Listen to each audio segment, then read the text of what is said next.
This is Bloomberg Law with June Grasso from Bloomberg Radio.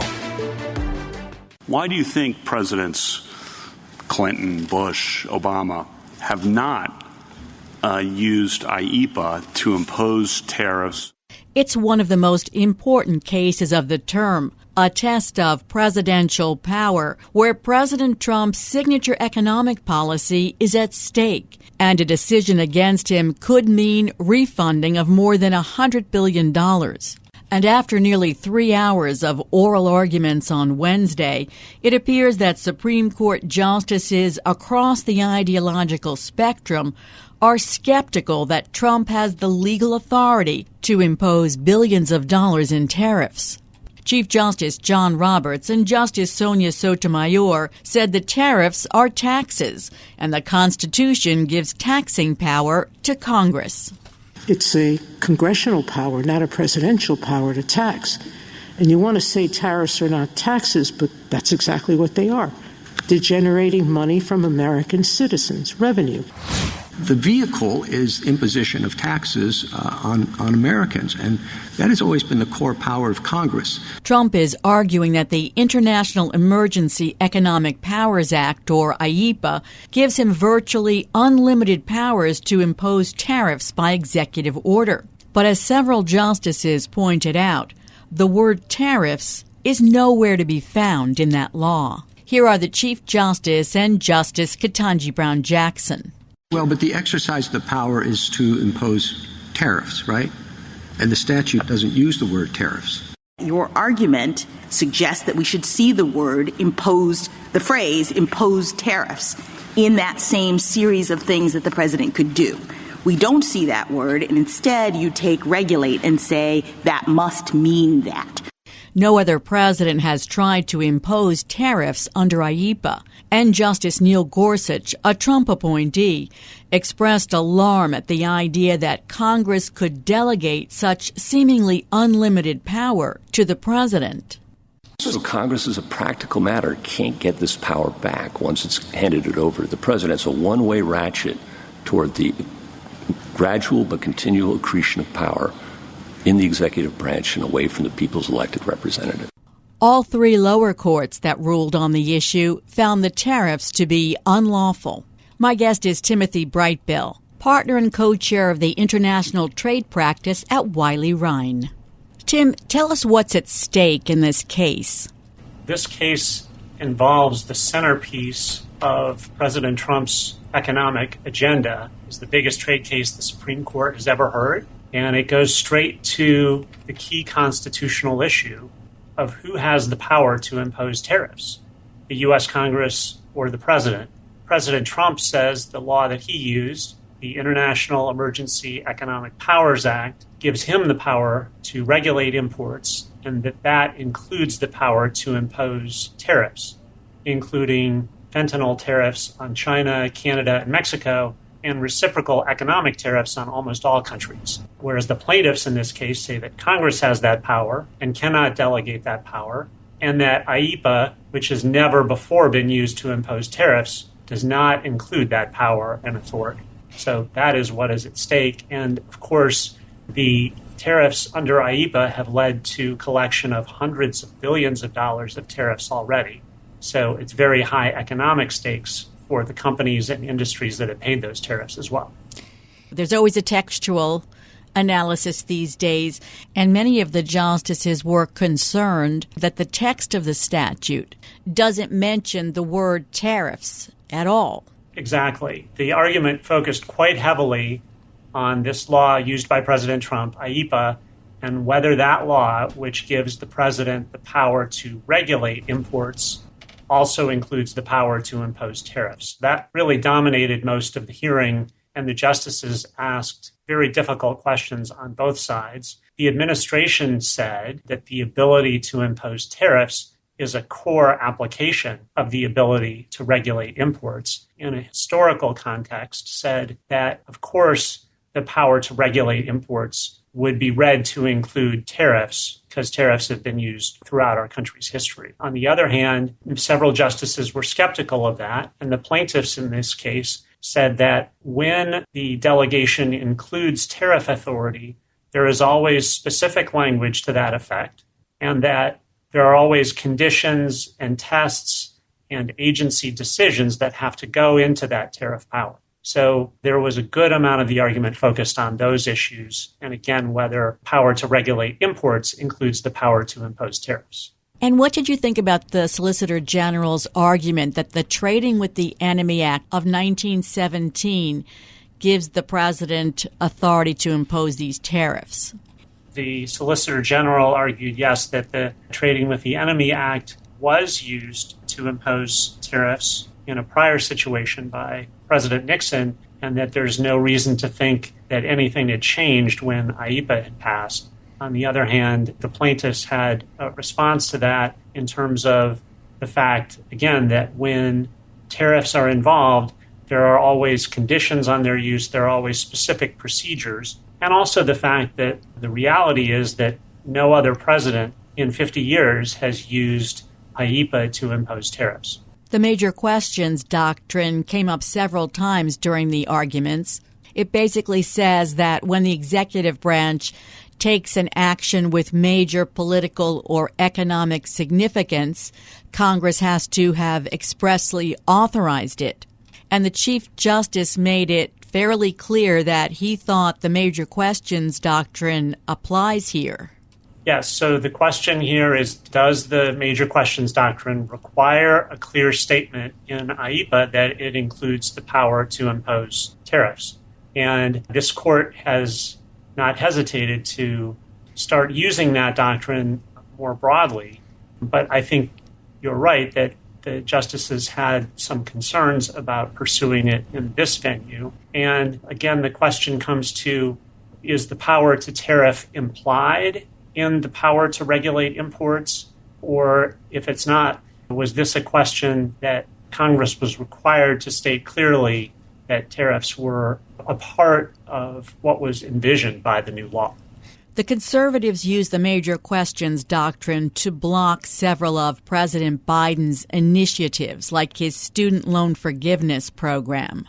If they allow Trump to impose these tariffs, do you think they'll have to explain why the major questions doctrine applied to Biden but not Trump? I think it's an interesting question whether they'll go there or whether they will just focus on the language of IEEPA and this issue of whether the power to regulate imports includes the power to tariff. And I think several justices went down that road. I don't think just because these doctrines have been used in other cases, such as the Biden student loan forgiveness case, doesn't necessarily mean that they will have to address it in this opinion if they have other bases for finding that the tariffs were legal or improper in any way. And Justice Gorsuch in particular expressed alarm about the seeming lack of limitations on the powers the president was claiming here. Justice Gorsuch asked the hypothetical of, if Congress can delegate the tariff authority, what would prohibit Congress from delegating everything, including the power to declare war, which is clearly given in the Constitution to Congress. And so that was a very interesting discussion, certainly raising some concerns about the limits, if any, on the authority that the government was claiming. So where do you think the justices are going to come out here? Well, I'm not in the business of making predictions generally. My own personal view is that the court's 3 Democratic justices probably vote against these tariffs. And then the question is whether some of the majority of the court have similar concerns about the president's use of this law. And I do think that it's still a very close decision. It could go either way. I thought Chief Justice Roberts and Justice Barrett and Justice Gorsuch were perhaps more skeptical of the president's tariff authority under IEEPA than the other justices. I guess the only other point I would make is, although it was discussed in the oral argument, I have a hard time seeing this court making a split decision that some of President Trump's tariffs are acceptable but others are not. So if the court does rule against Trump, what happens next as far as his tariffs are concerned? Well, 2 things would happen. First of all, there would likely be some sort of a refund process for importers that paid the tariffs during this time.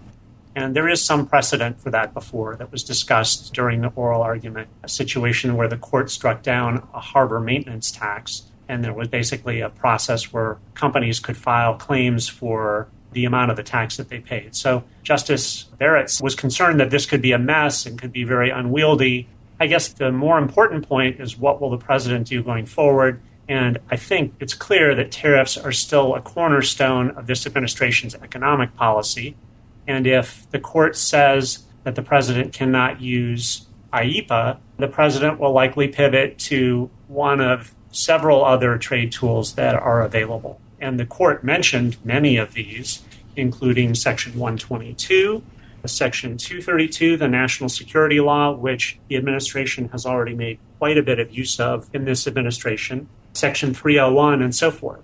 The limit on those laws is that they do require studies or actions by other agencies. So Section 232 requires a study and a report by the Commerce Department and consultation with the Defense Department in order to decide that imports of a certain product, like semiconductors or pharmaceuticals, are a threat to national security. Similarly, Section 301, which was the law used to impose tariffs on China during the first Trump administration, also requires a detailed study by the U.S. Trade Representative with public input. So those tools, for the most part, cannot be used as quickly as IEEPA was used by President Trump. This case was fast-tracked by the court, so a ruling could come as quickly as the end of the year. Thanks so much for joining me, Tim. That's Timothy Brightbill of Wiley Rein. Coming up next on the Bloomberg Law Show, prosecutors get a scolding from the judge in the case against former FBI Director James Comey. I'm June Grasso, and you're listening to Bloomberg. My heart is broken for the Department of Justice, but I have great confidence in the federal judicial system, and I'm innocent. So let's have a trial.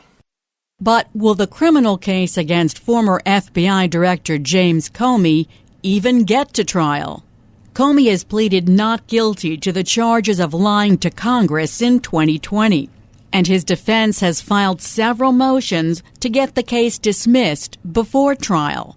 They include a motion to dismiss because the government is engaged in a vindictive and selective prosecution, a motion to dismiss because the interim U.S. attorney was appointed illegally, and a motion to dismiss because Comey's testimony was literally true. And on Wednesday, a clearly exasperated judge scolded the prosecutors for the Justice Department's indict first and investigate second approach to the case. Magistrate Judge William Fitzpatrick then ordered the prosecutors to turn over to the defense a raft of potential evidence, including full transcripts of the grand jury proceedings. My guest is former federal prosecutor Robert Mintz, a partner at McCarter English. Bob, how unusual is it for a judge to make these kinds of remarks, that the Justice Department here indicted first and investigated second, and that the prosecutors may have mishandled some evidence? Well, it's very unusual for the judge to comment on the prosecutor's conduct and to comment on the evidence of the case this early in the process. And it suggests that the court, at least this judge, the magistrate judge who is handling this argument, has some serious questions about the procedures used by prosecutors and whether or not they had really put together the evidence necessary to pursue this case. And the warning that he gave prosecutors with regard to mishandling evidence turns on this whole question of evidence seized from search warrants way back in 2019 and 2020 in an unrelated investigation. And there's going to be an inquiry now into whether or not the information that prosecutors seized many years ago is being properly utilized in this prosecution. And that evidence was seized from Comey's friend and former attorney, Daniel Richman, as part of an internal investigation of leaks in the Russia case during the first Trump administration. Let's talk about the judge ordering the full grand jury transcripts to be handed over. That could be a treasure trove for the defense, which claims that there were severe and pervasive irregularities in the presentation to the grand jury by the newly installed interim U.S. attorney, Lindsay Halligan, who had no experience as a prosecutor. It's not unusual for transcripts of witnesses who might appear before the grand jury to be turned over to the defense. In fact, it's required. Prosecutors generally prefer not to have witnesses who are favorable to the government testify in the grand jury, because then those statements and that testimony has to be turned over to the defense, and it provides defense lawyers fodder for cross-examination if the witness testifies at trial in any way differently or inconsistently with the testimony they gave before the grand jury. But what's going to be interesting here for the defense team is not so much what was said from the witness, who in this case was an FBI agent who is simply summarizing the case, but the questions that were posed by the prosecutor, in this case, the interim U.S. Attorney Lindsay Halligan, how she presented the case to the grand jurors, how she presented the law to the grand jurors, how she may have answered any questions that grand jurors raised, because what happens during the grand jury process is that there's a grand jury foreman, and the grand jury foreman has a conversation often when the prosecutor is outside of the grand jury room, and then the foreman will ask questions on behalf of all the grand jurors. That happens fairly frequently, and in this case, we know that the grand jurors decided not to return an indictment on one of the three counts. So there's no question that there was some significant conversation and debate going on among the grand jurors, and probably a number of questions that were posed to the prosecutor. The defense team is going to be very interested in seeing how Lindsay Halligan answered those questions, and they're going to be looking to see whether there's anything she did that they will argue was improper in front of that grand jury that could possibly taint the entire indictment. And if they can ultimately convince the judge that the irregularities are serious enough so that it taints the entire grand jury process and that indictment is thrown out, they may well have won their case, because the statute of limitations, I'm sure they will argue, has now expired. Apparently, the government is concerned about turning over the grand jury transcripts because they agreed to turn over the evidence seized from Richmond, but they're appealing the magistrate judge's order to turn over the grand jury transcripts. Well, that's not surprising that they are appealing that, because, again, it's so unusual for defense lawyers to get the actual presentation. And it's quite possible that there were some statements that were made that could be problematic for prosecutors. So they have now appealed the magistrate judge's decision that's requiring them to turn over the grand jury material to the district court judge. And they're basically arguing that the magistrate judge exceeded his authority in ordering the grand jury transcripts to be turned over. They are arguing that the defense team had already filed a motion to seek to get access to the grand jury presentation, and that was pending before the district court judge, and that the magistrate judge was at that point only appointed to deal with the question of potential privileged materials. And in requiring that the grand jury material be turned over, he went beyond the scope of the authority that was delegated to him by the district court judge. Bob, in terms of the motion to dismiss the indictment because Lindsay Halligan was illegally serving when she brought the charges against Comey, U.S. Attorney General Pam Bondi filed a court document on Monday saying that she had retroactively given Halligan the additional title of special attorney. I mean, I too would like to go back in time and correct some of my mistakes, but will a court allow her to go back to September and basically say, oh, I meant to give her this title too?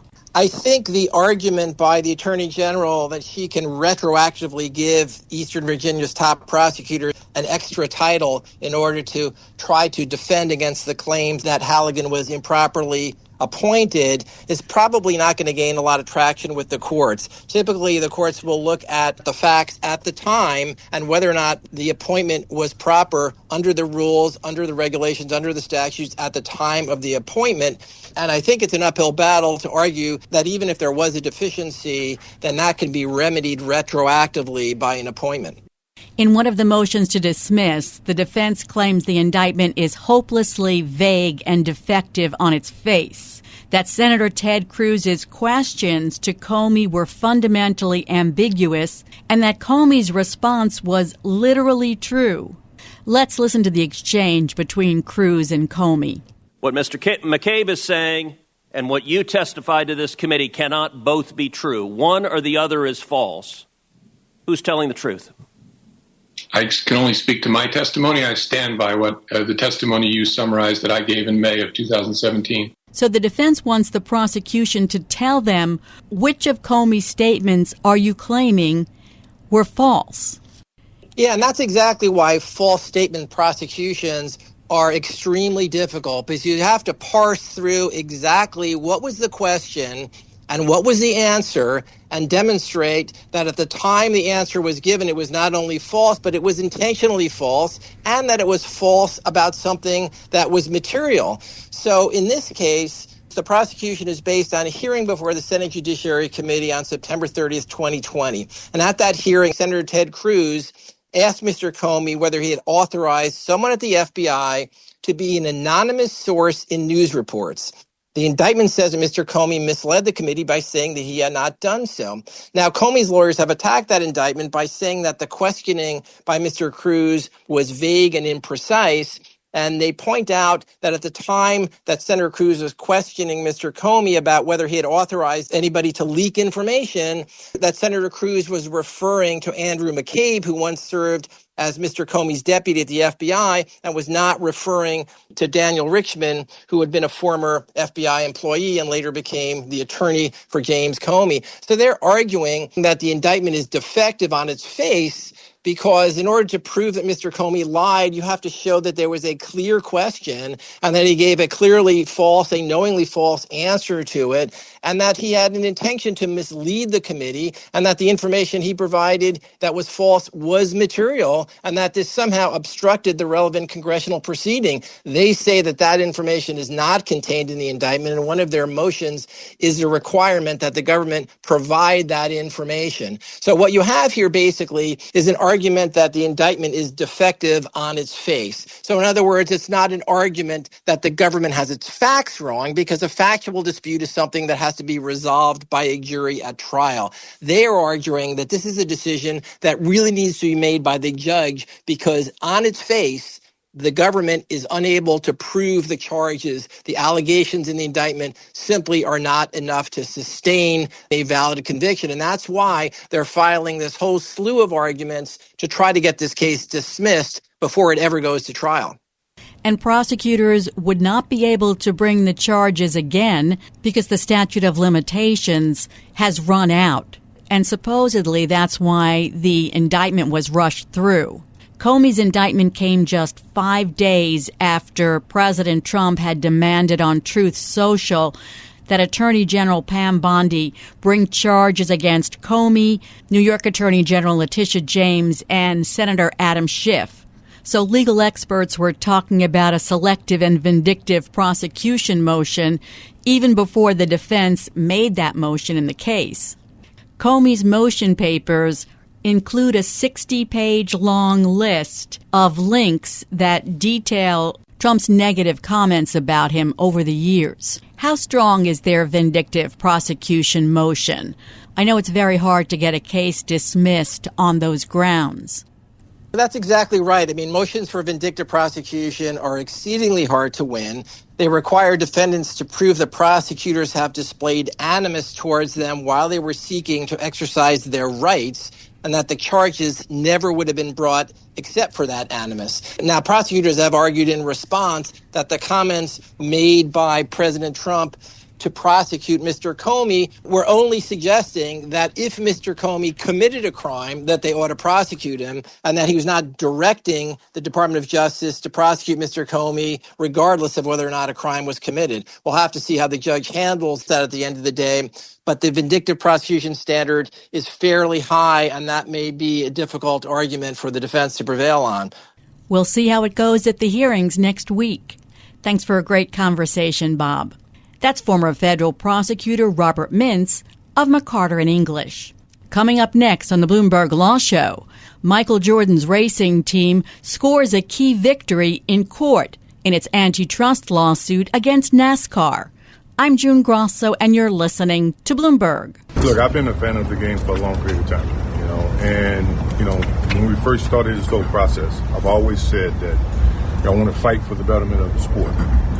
Even though they try to point out that we made some money or we had a successful business. That's not the point. The point is that the sport itself needs to continually change for the better, for the fans as well as for the teams, as well as for NASCAR too, if they understand that. Michael Jordan's racing team scored a huge win off the track in its antitrust case against NASCAR.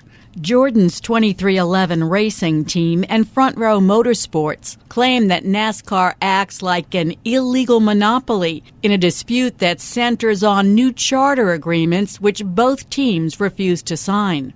And on Tuesday, a federal judge agreed that NASCAR controls the market for premier stock car racing and granted partial summary judgment to the two racing teams. The decision turns up the pressure to settle ahead of the December 1st trial date, although Jordan says he's ready for trial. I look forward to going down with fire. If I have to fight this to the end for the betterment of the sport, I will do that. Joining me is antitrust law expert Harry First, a professor at NYU Law School.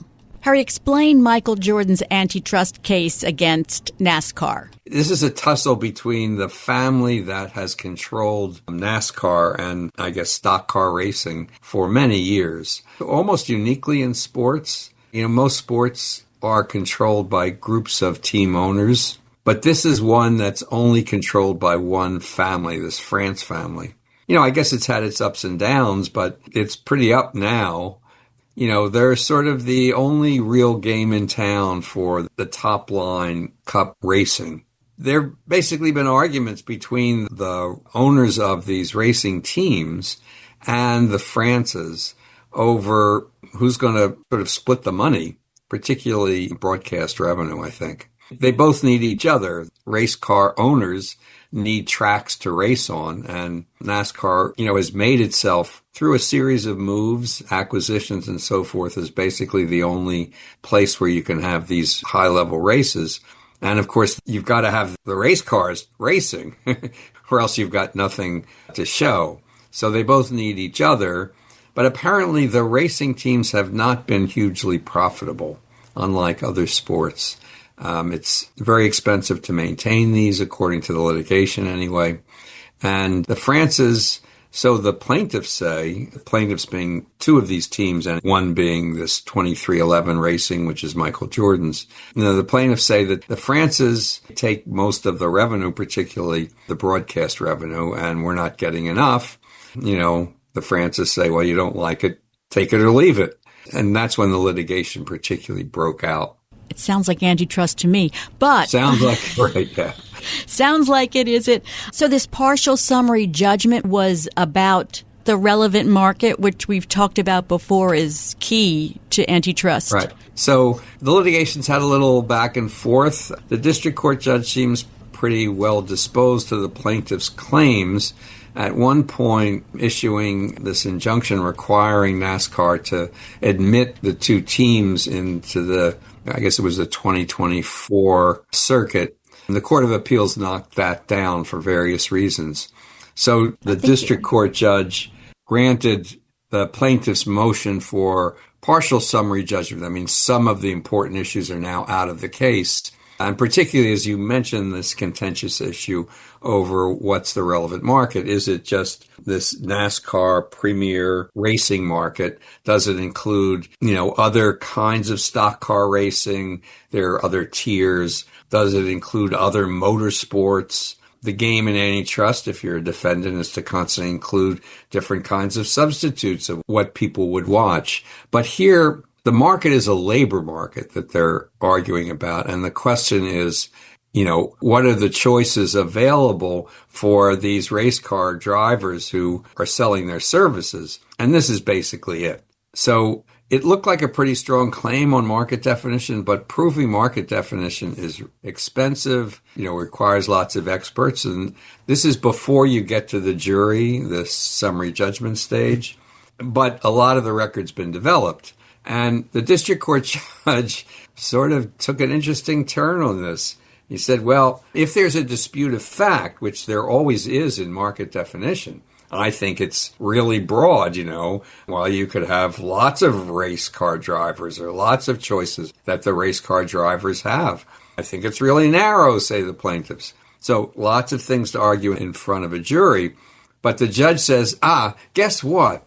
NASCAR, you filed a counterclaim against these driver teams, which had gotten together to jointly negotiate with NASCAR over these agreements, the charges. So we're alleging that you sort of engaged in a price-fixing conspiracy. So they filed a counterclaim. Now, unfortunately for them, when you file a complaint in antitrust, normally you have to put in your complaint what the relevant market is. So they defined a market which was pretty much the same as the market that Michael Jordan defined. But basically the same labor market. It's these racing teams, the premier stock car racing group, at the very top.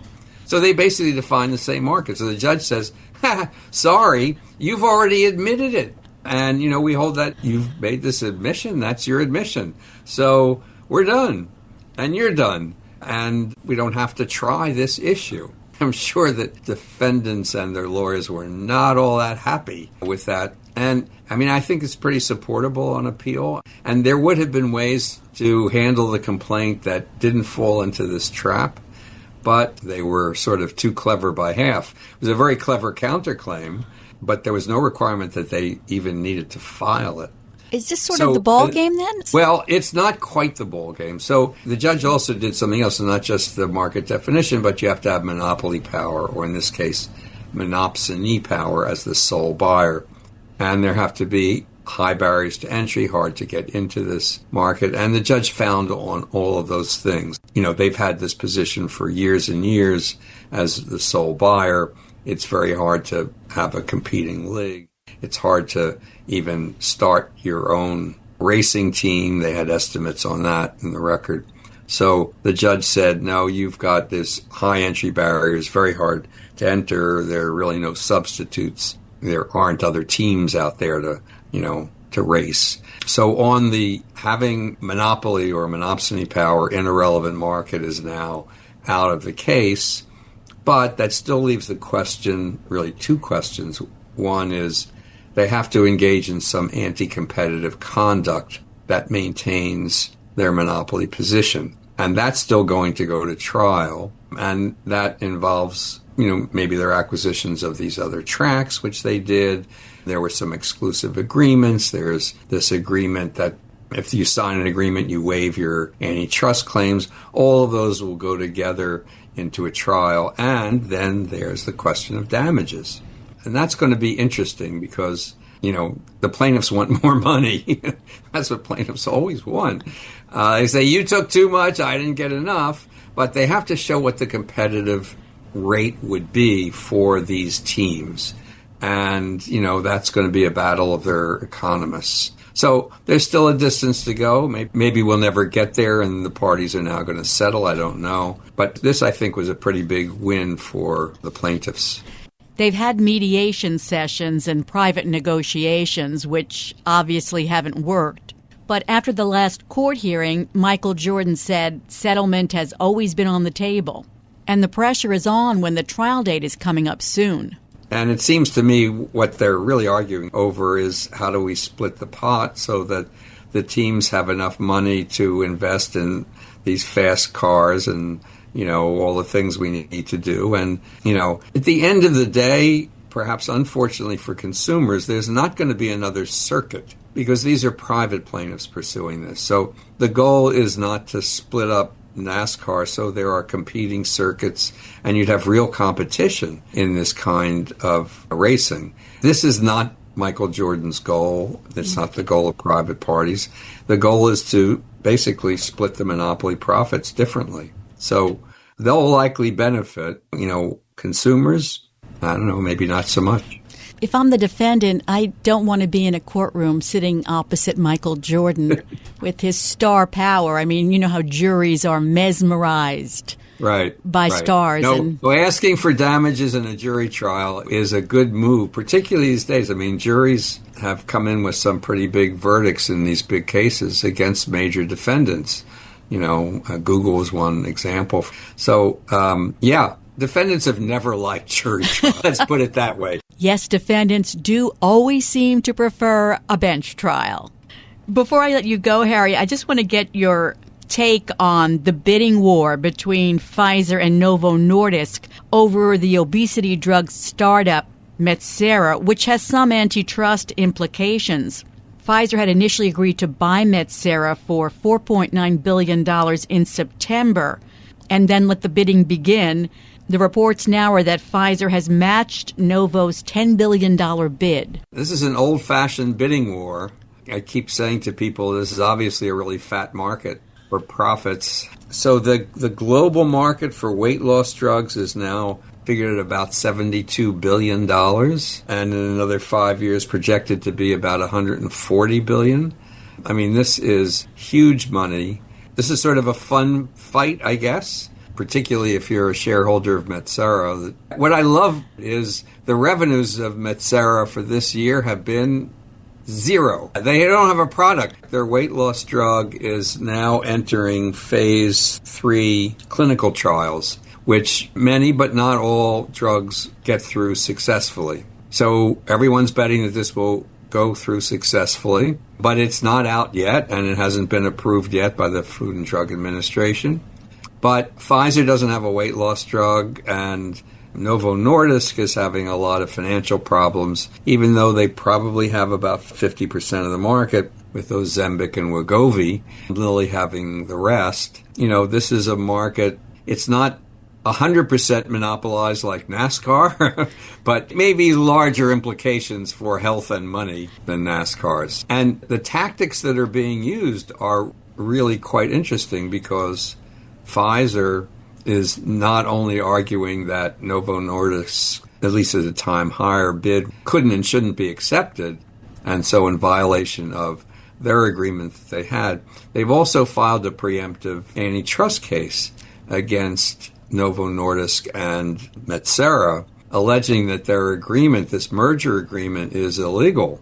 They've not only tried to stop it in Delaware Chancery Court, which has normal jurisdiction over corporate matters, but they've also filed in federal court in Delaware a separate antitrust case alleging some very unusual things about this deal and alleging that the deal itself is illegal under the Sherman Act, monopolization, anti-competitive, and under the Clayton Act. And the Federal Trade Commission has gotten involved a little bit as well. The FTC, you know, there's this shutdown. They haven't been able to do anything. Lo and behold, they awaken from their slumber, and for the first time in almost a month, they granted early termination. You know, when you have a merger, you have to file and wait for 30 days at least to give the government enforcers time to at least see if they want to get more information. They gave Pfizer's bid early termination after 15 days. In the middle of this shutdown, saying, hey, no problem. Even though apparently Pfizer has some weight loss drugs in its own pipeline, not clear exactly. So, but they said, hey, no problem with that. And then they issued a letter to the lawyers for Novo Nordisk and Metsera. We've read about this deal, which has not been filed with the Federal Trade Commission. We read about it, and we're a little concerned that it may violate the Hart-Scott-Rodino Act, which involves notification to the government that you're playing around with this. And so you better watch this. So what exactly is going on? I don't know, but they seem to be putting a little thumb on the scales in favor of Pfizer, whether intentionally or not, but they've really they've injected themselves into this. It's an old-fashioned antitrust tactical brouhaha. You know, how it's going to end up, I'm not sure, but it's really something to be watching. This is one with real implications for competition and for health. Who knew that weight loss drugs would also involve antitrust? Thanks so much, Harry, as always. That's Professor Harry First of NYU Law School. And that's it for this edition of the Bloomberg Law Show. Remember, you can always get the latest legal news on our Bloomberg Law podcast. You can find them on Apple Podcasts, Spotify, and at www.bloomberg.com/podcast/law. And remember to tune into the Bloomberg Law Show every weeknight at 10 p.m. Wall Street time. I'm June Grasso, and you're listening to Bloomberg.